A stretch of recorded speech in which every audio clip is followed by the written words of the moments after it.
안녕하세요. 얼마 전 미국에 온 30대 여자입니다.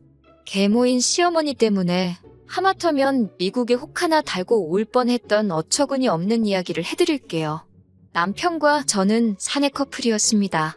저는 원래 사내 연애에 대해 그다지 호의적인 편은 아니었어요. 사귀다 헤어지기라도 하면 제 인생에 큰 타격을 입힐 수도 있다고 생각했으니까요. 하지만 같은 부서에서 근무하던 남편과 자주 밥도 먹고 많은 시간을 함께 보내다 보니 자연스럽게 정이 들어버렸습니다. 그래도 둘이서 딴에는 비밀 연애를 한다고 조심했는데 어느 순간 주변 사람들이 다 눈치를 챘더라고요. 다행히 남편이나 저나 열심히 일을 해와서인지 싫은 소리는 듣지 않았습니다. 남편과 그렇게 1년 정도 사귀었을 무렵 저는 다른 회사로부터 스카웃 제의를 받았습니다. 평소에도 한 번쯤 일해보고 싶던 직장이라 이직을 하기로 결심했어요. 남편에게 이야기하니 남편은 당황한 눈치였습니다. 지금 생각해보니 그때 제가 가려던 회사가 대부분이 남자 직원들이라 그랬나 싶기도 하네요. 이직 이야기가 얼마 지나지 않아 남편은 자기 거라고 확실히 도장을 찍어야겠다며 결혼하자고 했습니다. 그렇게 결혼을 약속하고 회사를 옮겼어요. 결혼 이야기가 본격적으로 진행되면서 시댁에 인사를 드리러 가던 날이었습니다. 시댁은 서울에서 멀리 떨어지지 않은 곳에 있었기에 저희는 차를 가지고 가게 되었어요. 남편은 부담 갖지 말고 편하게 들으라며 마치 남 이야기하듯 자기 어린 시절 이야기를 시작했습니다. 남편이 5살이었을 때 불의의 사고로 친어머니가 돌아가셨다고 합니다. 그 당시 안정적인 직업이 없었던 시아버지께서는 남편을 외할머니에게 맡겼고 그렇게 10년 동안 남편을 한 번도 보러 오지 않으셨대요. 그러다 어느 날 재혼을 하게 되었다며 지금의 시어머니와 왔더랍니다. 그 이후로 시부모님과 함께 살기 시작했대요. 그리고 얼마 지나지 않아 두 분 사이에서 여동생이 태어났는데 그게 바로 제 시누이입니다.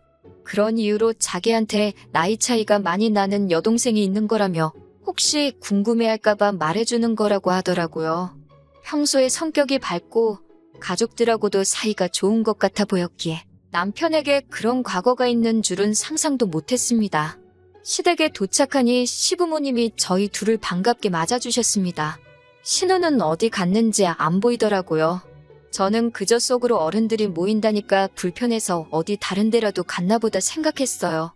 얼마 안 있다가 식사부터 하자는 시어머니 말씀에 모두 식탁으로 모였는데 그때 2층에서 인기척이 들리더니 신우가 툴툴거리며 내려오더라고요. 신우는 진한 화장에 머리를 노랗게 염색하고 있었는데 그걸 보고는 요즘에는 학교에서는 학생이 저러고 다녀도 뭐라고 안 하나 그런 생각을 했습니다. 신우는 저를 힐끗 보더니 아는 체도 안 하고 밥만 먹기 시작했어요. 그러자 시어머니께선 당신이 보기에도 그 상황이 민망하셨는지 애가 원래 숫기가 없어서 그렇다며 신경 쓰지 말라고 하셨습니다. 시아버지께서는 말수가 많지 않으셨고 반면에 시어머니는 다정하신 분 같았습니다. 하지만 제가 집안의 속사정을 듣고 와서인지 시어머니가 남편보다는 신우를 훨씬 많이 챙기는 것 같았어요. 정확히 말하자면 시어머니께서 신우 눈치를 엄청 살피시더라고요. 뭐랄까 절절매는 느낌이랄까요. 그 정도가 얼마나 심하던지 시어머니를 보고 있는 게 안쓰러울 지경이었습니다. 집으로 돌아오는 길에 어머님께서 딸 눈치를 너무 보시는 거 아니냐고 남편에게 물으니 한참을 망설이다가 편견 같은 거 가지면 안 된다며 충격적인 이야기를 해주더라고요. 그건 바로 신우가 학교에서 엄청난 말썽꾸러기였다는 거예요. 친구들을 너무 많이 괴롭히다 못해 학교 측에서 감당을 못하겠다며 차라리 전학을 가달라고 부탁해 올 정도로 문제아였다고 합니다. 신우는 나중에 필요하면 검정고시를 본다며 학교를 그대로 자퇴해 버렸다더군요. 그제서야 신우의 머리색도 그 진한 화장도 이해가 되더라고요. 시어머니는 신우가 어긋나지는 않을까 전전긍긍하며 눈치를 보고 있던 거였지요. 시간은 흘러 상견례 날이 되었습니다. 양가 어른들만 모시고 하려고 했는데 맛있는 거 먹는데 어떻게 신우만 쏙 빼고 먹냐는 시어머니의 말씀에 그럼 신우도 데리고 나오라 했습니다. 남편과 저희 가족이 한 10분 정도 먼저 도착해서 자리에 앉아 있었어요. 그리고 약속 시간을 살짝 지나 시부모님과 신우도 도착을 했습니다. 그리고 저도 모르게 입 밖으로 한숨을 쉬고 말았습니다. 세상에 신우가 다 찢어진 청바지에 배꼽이 훤히 보이는 셔츠를 입고 왔더라고요. 시어머니는 당신이 빨래를 안 해서 이렇다며 미안하다 하시고 시아버지는 딴청만 피우고 계셨습니다. 남편도 민망한지 저에게 원래 저 정도는 아니라면 나지막히 미안하다 하더군요. 다행히 제가 이미 친정부모님께 남편 여동생에 대해서 이야기해놓은 바가 있어서인지 친정부모님은 요즘 애들이 개성이 강하다며 괜찮다고 하셨습니다. 이윽고 식사가 시작되었습니다. 장소를 제가 정했는데 다행히 다들 맛있다고 하더라고요. 그런데 갑자기 신우가 이까짓 거 먹자고 집에 있는다는 자기를 끌고 나왔냐며 시어머니한테 투덜거리기 시작했어요. 너무 버릇없는 행동을 보여서 제가 남편을 툭 치며 한마디 하라고 했습니다. 그런데 남편은 모르는 척만 하더라고요. 보다 못한 제가 그래도 기왕 나왔으니까 기분 풀라고 한마디 했어요. 그런데 그 순간 시어머니께서 눈을 동그랗게 뜨고는 저한테 벌써 윗사람 노릇하려는 거냐고 사부치시더군요. 순간 양쪽 분위기가 완전히 싸해졌습니다. 다행히 시아버지께서 틀린 말 한 것도 아닌데 뭘 그러냐며 신우에게 먹기 싫으면 혼자 차에 가 있으라고 한마디 해주셨어요. 그제서야 신우도 입술만 삐죽거리고 조용해졌습니다. 이틀 뒤 데이트를 하다가 상견례 때 있었던 일에 대해서 남편과 이야기를 하게 되었어요. 시어머니께서 신우한테 너무 관대한 거 아니냐고 하니까 본인도 알고 시아버지도 잘 알고 계시답니다. 하지만 남편의 말은 뜻밖이었습니다. 비록 첫 번째 부인은 사고로 잃었지만 어쨌든 남편 입장에서는 엄마 없이 자라는 서름을 겪은 거잖아요.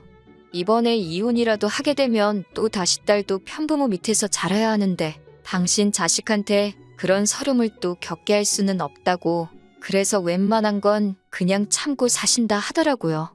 남편도 시아버지의 그런 뜻을 알기에 웬만하면 시어머니랑 부딪히지 않으려고 한다고 했습니다. 그 이야기를 들으니 상견례 자리에서 남편이 나서지 않았던 것이 좀 이해가 되더라고요. 그리고 얼마 뒤 저는 시아버지께 생각지도 못한 연락을 받았습니다. 저희 회사 근처로 오신다면 남편과 셋이 밥이나 함께 하자고 하시더라고요. 무슨 일로 부르시는 건지 전혀 짐작조차 안 돼서 정말 긴장이 많이 됐어요. 고깃집에서 만났는데 시아버지는 먹고 싶은 건 다 시키라고 하셨습니다. 고기가 나오니까 당신이 직접 구워주시기까지 하셨어요. 저랑 남편이 서로 굽겠다고 하는데도 하루 종일 일한 사람들이니까 편하게 먹기만 하라고 하시는데 정말 감동이었네요. 이윽고 시아버지는 저희에게 결혼할 때 뭐뭐가 필요하냐고 물어보셨습니다. 그러면서 농담 반 진담 반처럼 상견례 자리에서는 시어머니가 있어서 못 물어보셨다고 혹시 서운했냐고 하시더라고요. 사실 신우가 아직 어리기도 하고 또 시어머니가 어쨌든 남편에겐 친어머니가 아니다 보니 집 문제라던가 혼수예단 문제를 말하기가 어렵더라고요. 남편도 괜히 눈치 보는 것 같았고요. 그래서 그냥 둘이 반반 결혼하는 쪽으로 입을 맞춘 상태였어요. 그런데 시아버지께 먼저 물어봐 주시니 너무 감사했지요.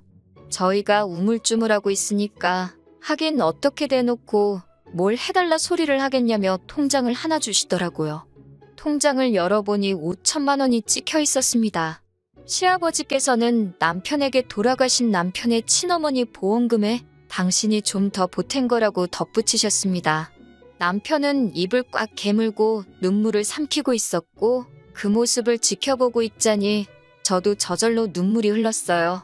그 이후로 저희는 결혼식을 올리고 시아버지가 주신 돈에 친정 부모님이 보태주신 돈 그리고 영끌에서 작은 아파트를 하나 샀습니다. 그런데 얼마 지나지 않아 남편이 회사를 관두게 되었습니다. 직장 상사와의 불화가 있었는데 남편이 그 스트레스를 견뎌내지 못했거든요. 대출까지 있는 대로 끌어서 집을 샀는데 바로 남편이 퇴사를 하니 정말 힘들었습니다. 남편도 저를 바라볼 낯이 없다며 막노동을 나가기 시작했어요. 이직을 하기 위해서 20곳이 넘는 회사에 이력서를 넣고 면접을 보길 반복했지만 남편이 일하던 바닥이 워낙 인맥으로 끌어주는 곳이라 그런지 번번이 고배를 마셔야만 했습니다.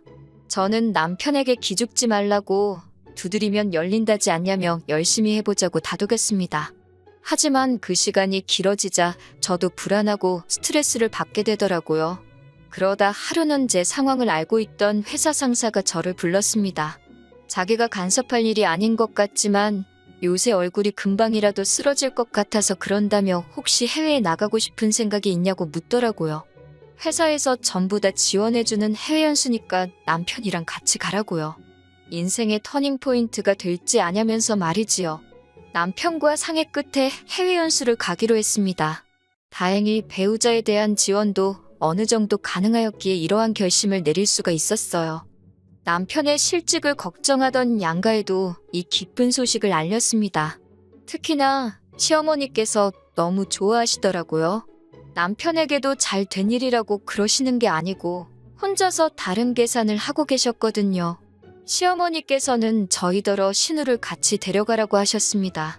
그럼 애가 영어도 늘거고 세상을 보는 눈이 넓어지지 않겠냐 하시면서요. 저희들 먹는 밥상에 수저 하나만 놔주면 된다면서 정말 아무것도 아니라는 듯 말씀하시는 그 뻔뻔함에 기가 차더라고요. 저는 그렇게는 못한다고 말씀드렸습니다.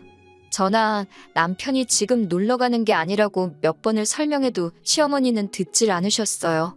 급기야는 저희더러 신우를 안 데려가겠다는 건 가족이기를 거부하는 거고 저희가 신우의 인생을 망가뜨리는 거라고 하더군요. 심지어 그 불만투성이에 툴툴거리고 욕을 입에 달고 살던 신우가 저를 언제부터 그렇게 친했다고 언니 하고 부르는데 두 모녀가 가증스럽기까지 했습니다. 저는 남편에게 아무리 시어머니랑 부딪히기 싫어도 이번만큼은 당신이 나서달라고 몰아붙였습니다. 내가 무슨 욕바지도 아니고 왜 나 혼자 시어머니의 말도 안 되는 요구를 감당해야 하냐고요. 친정에서도 그럴 거면 그냥 이혼하고 혼자 가라는 소리까지 하셨을 정도로 저와 저희 친정 부모님은 스트레스를 받고 있었습니다. 그리고 출국 한 달 전쯤 남편이 결국 폭발을 했습니다. 어김없이 전화에 신우 데려가라고 난리를 치는 시어머니께 여동생만 자식이냐고 나는 자식 아니냐고 소리를 치더군요.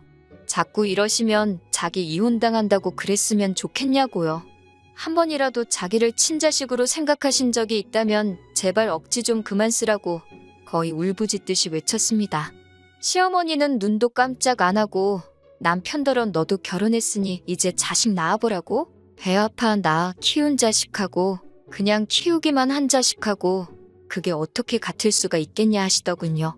옆에서 듣고 있던 저는 정말 심장이 쿵하고 내려앉는 기분이었습니다. 아무리 그래도 10년을 넘게 어머니라고 부르며 옆에 있던 자식한테 어떻게 저런 모진 말씀을 하시나 싶었어요. 그날 이후로 한 일주일 동안 남편은 거의 술만 마셨습니다.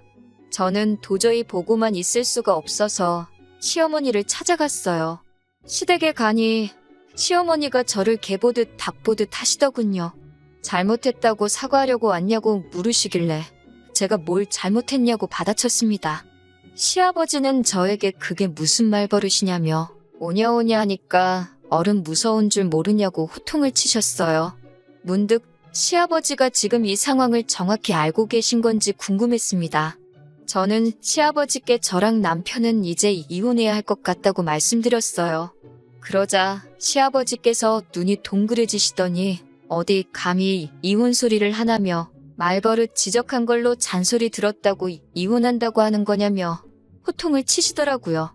저는 시아버지를 먼저 진정시키고 회사에서 준 해외 연수 기회며 그동안 시어머니가 신우 데려가라고 억지 쓴 일부터 그날 시어머니가 남편에게 했던 배 아파 낳은 자식 이야기까지 그동안에 있던 모든 일에 대해서 하나도 빼놓지 않고 다 일러바쳤습니다. 처음에는 저더러 말도 안 되는 소설 쓰고 있다고 믿지 않으셨던 시아버지도 제가 그나마 가지고 있던 몇 개의 녹음 파일을 들려드리자 점점 안색이 안 좋아지시더군요. 시어머니께서는 시아버지께 당신이 너무 열받아서 그런 소리를 한 거라며 오빠가 미국물 먹으러 가면서 여동생 좀 데려가는 게 그렇게 어려운 일이냐고 계속 당당하게 행동하시더군요. 하지만 시아버지께서 무서운 눈으로 시어머니를 노려보시더니 딸 앞길은 걱정되고 아들 앞길은 신경 안 쓰냐며 엄마라는 사람이 어째 그러냐고 혀를 차셨습니다. 그러더니 저에겐 네 시어머니가 하는 말은 지금부터 하나도 귀담아 들을 필요 없다고. 니들 일은 니들이 알아서 하라고 하시더군요. 그러자 시어머니가 지금 며느리인 제 앞에서 자기를 무시하는 거냐며 그럴 거면 이혼하자고 시아버지께 달라들더라고요. 그러자 시아버지도 툭하면 이혼하자 소리 당신도 지겹다면 나가라고. 그렇게 이혼해서 혼자 살고 싶으면 딸은 두고 혼자 나가라고 고함을 치셨습니다. 처녀를 건드려 놓고 결혼 안 해준다고 난리를 쳐서 팔자에도 없는 재혼을 하게 만들더니 이제는 평생을 이혼하자는 소리로 사람을 괴롭힐 거냐면서요. 점점 시부모님의 부부싸움이 과격해져서 제가 있기가 뭐하더라고요. 결국 일단 알겠다고 말씀드리고 시댁에서 빠져나왔습니다. 저는 남편에게 시아버지가 하신 말씀을 전하고는 냉정하게 들릴지 모르겠지만 이제 시어머니에 대한 미련이나 원망은 마음에서 버리라고 했습니다. 나랑 결혼했으니까 행복한 미래만 생각하고 같이 열심히 살자고요. 그리고 며칠 뒤 시아버지께서는 제 계좌로 500만 원을 보내주셨습니다. 생각지도 못한 돈에 제가 연락을 드렸고 결혼 전 그날처럼 셋이 식사를 하게 되었어요. 이번에는 제가 고기를 구웠습니다. 시아버지께 돈은 돌려드리고 싶다고 했더니 10년 동안 아들 공부에 하나 신경도 못 써준 못난 아비라면서 그래도 죽은 지 엄마를 닮았는지 똑똑하게 자라서 저처럼 좋은 여자를 만났다고. 또 떨어져서 살게 되는 건 가슴 아픈 일이지만 미국 가서 한번 열심히 해보라고 하시더군요. 시어머니랑은 어쩌실 생각이냐고 물으니 아무리 그래도 애엄마인데 이혼이 쉽겠냐 하시면서 그래도 이번 일을 계기로 당분간은 찍소리는 못할 거라고 걱정 말라고 하시더군요. 저와 남편은 시아버지께 1년 금방 지나갈 테니 그동안 건강히 즐겁게 지내고 계셔달라고 했어요. 그리고 며칠 전 남편과 미국에 무사히 도착했네요. 여기 온 지 얼마 되진 않았지만 벌써 남편 표정도 밝아졌고 저도 마음이 많이 편해진 기분이에요. 1년 잘 살고 돌아가서 저희 이야기 또 들려드릴게요.